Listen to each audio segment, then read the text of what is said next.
along with you guys. All right, we are following breaking news right now. This is a police pursuit out of the Buena Park area near Disneyland. So the driver wanted for a vehicle code violation. News Chopper 4 over it now. Eliana Moreno, what can you tell us so far about the driver? Annabelle, we know that this is actually a chase that started all the way out in Corona near the 91 freeway and Madison, and eventually made its way westbound into Orange County, where it exited for a bit in the city of Orange, where Orange police were behind the car. And now we've made it all the way into Lakewood. We're just off of the 605 freeway here at near Del Amo, near like the Long Beach Town Center, for example, or El Dorado Park. The vehicle itself is what looks to be a Mercedes-style SUV, black in color. You can see that he's hitting the cones here as he makes the turn right next to some of the parks and residential areas here in the neighborhood. If he continues northbound here, I think it's going to take him up to Del Amo. But this driver wanted for vehicle code violations. Usually you pull over, you get a simple citation, and away you go. But for some reason, this driver decided he was not stopping and has now taken several different agencies on a very lengthy chase. But again, currently in the city of Lakewood. Just give us an idea. What is that, like a broken taillight or expired plates or something? Yeah, exactly. Just something as simple as that. For example, it could be that you don't have a license plate on the vehicle, or as you said, a broken taillight. So just a very simple citation where you literally there would be nothing more than just a simple traffic infraction, really. And this driver decided to take off. So it leads us to believe that perhaps there's another reason why this driver decided he was not stopping for the CHP and then eventually Orange Police. And right now he doesn't have anyone on him, actually. He just has a Duke, which is the Orange County Sheriff's helicopter that is overhead. But as I said, we're now in Lakewood, so this is LA County, and we're actually not far from the Lakewood Sheriff's Station. Wow, look at that. That was a close one. He ran the red, barely missed a collision there at the intersection off of Carfax and Lakewood. But continuing westbound here on Del Amo, continuing over toward Lakewood Boulevard is going to be the next major coming up here along Del Amo. So that puts us near the Lakewood Costco, for those of you who are familiar with that. But again, as I was saying, Lakewood Sheriff's Station is just a few minutes away, so I wouldn't be surprised if they get behind the vehicle. And, you know, and I'm noticing that he's here. Wow, look at this. Look. Yeah, weaving in and out of traffic there. And at certain points, I've seen this driver go up to 80 miles per hour. Yeah, he's basically driving freeway speeds here on surface streets. So pardon the shot here. We're shooting into the sun a little bit, but you can just see the vehicle there in the center of the shot coming up to another major intersection here. This is going to be Bellflower from Del Amo. So making now that northbound turn onto Bellflower from Del Amo, and very high speeds, again, freeway speeds on surface streets. And I'm very familiar with this area. I can tell you that this is an area that is always very busy with all sorts of parks and schools in the area. The area that he's in right now is highly residential, and it will become a commercial at all of these major intersections. And he's just there at the light, from what I can tell. Can't really see him from this angle, so we'll see if we see him pop out here. And there you go, continuing northbound Bellflower Boulevard. Well, he did wait for that bicycle rider who was in the crosswalk there. Do we have any idea if there's anybody else in the car?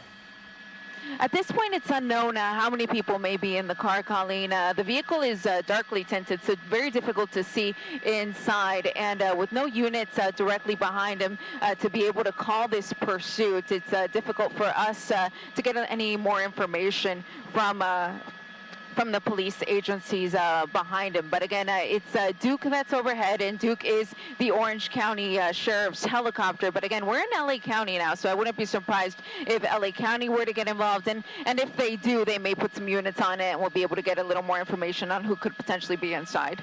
It's 5:08, Eliana. I'm just thinking about all of the people who are heading home at this hour. So many people getting off of work.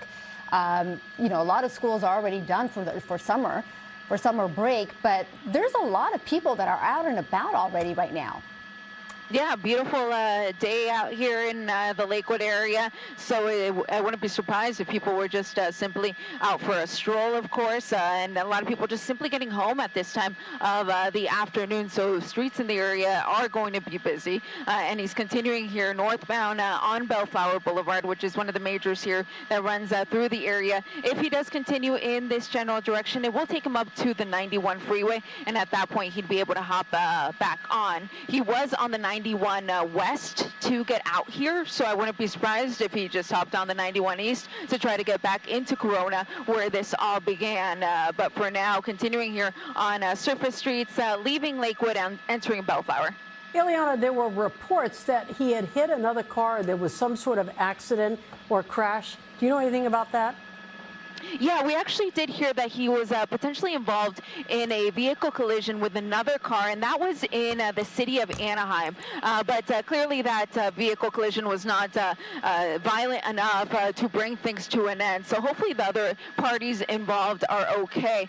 Damage to this particular vehicle, I'm not seeing much. I see maybe a little scratch there on the driver's side of the vehicle, as well as on that front bumper. Might have some damage, but nothing that clearly has disabled the vehicle in any way to prevent him from continuing to flee authorities. Currently driving at about 60 miles an hour or so here in the Bellflower area.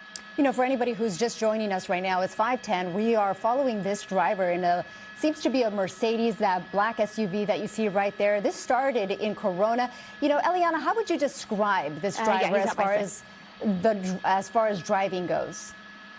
His driving has been very erratic, Annabelle. High speeds, really for no reason, kind of just zigzagging all over the road. It would really be better if he got on the freeway, to be honest, because then at least it takes some of these elements out of the equation, like having cars turn in front of him or having him run red lights. Of course, we've got the pedestrians potentially in the mix as well. And look at this right here. He's going to run the red here. Oh, going between cars. Wow, that was a close one right off of Artesia and Lakewood, and gonna hang a U-turn here. Perhaps he wants to go into this shopping center. I think that's exactly what he's gonna do. This looks to be perhaps a hotel, motel here. On the other side is what I'm thinking he's going to perhaps try to ditch the car. So George is going to fly us over this hotel so that we can get a better idea of what this person is doing. I haven't seen him pop out on any side here, but again, this is a hotel just off of Lakewood Boulevard and Artesia here in Lakewood. You know, there seems to be a desperation for this driver that doesn't match the vehicle code violation that would have been the charge here. I mean, you see him driving on the wrong side of the road. He makes that U-turn there. There were reports he may have hit another car. Has he bailed? Can you tell? Yeah, I can't tell because the door's not open and we weren't able to see him until now. So I'm not sure if he's still in the vehicle or if he has exited. But my pilot, George Marcineau, actually just kind of got an answer to our question. So he did just bail, is what we're hearing. And then the driver was also wanted for a burglary. So that kind of makes a lot of sense here. That this was more than just a vehicle traffic violation. Eliana, so to walk us through the game plan here. So we know that the driver bailed. This is a hotel is what we're assuming here. What happens next? Yeah, this is a pretty large hotel here just off of Lakewood Boulevard. The exact name is the Wood Spring Suites. Now, what's going to happen here is because the sheriff's airship from Orange County is overhead, he has to get in communication with LA County to try to get some units over here to try to lock down the area, set up a perimeter, and see if they can find this individual. You see that there's a lot of folks here who are likely just staying at the hotel who may possibly be witnesses as to where this individual may have ran. So they're also going to check the cameras and see if they can figure out where this person has gone. But as I widen out the shot, I'll just say that at this point, there are no units here. So just the airship overhead again. It was an issue with different agencies involved throughout this, where now we're in a completely different county where the police helicopter that's overhead belongs to the neighboring county. So he's going to have to try to get into communication with LA County Sheriff's Department to try to get some units over here and take this individual into custody. And you wonder what the options are for this driver. Does he try to sort of blend in this hotel situation, or does he wait around and somebody else picks him up and gets him out of there? Yeah, that's quite possible. Considering that this started all the way in Corona, it's pretty interesting that he would come to this one hotel here in the Lakewood area and bail. So unclear if he had any connection with this hotel in any way. But I am getting some info that he may actually be running in the area, potentially last seen near the on-ramp here for the 91 freeway. So I'm going to move over here, see if we see anyone running around acting suspiciously. But this may have been the last spot where this individual was spotted. Once again, this could take some time. Yeah. We will keep an eye on the situation. But once again, this SUV, the driver may have been wanted for burglary. He bailed out in front of a hotel there and apparently may be running around. They're still waiting for officers from the Sheriff's Department to show up on scene. We'll get back there as soon as something begins to happen and police show up on scene.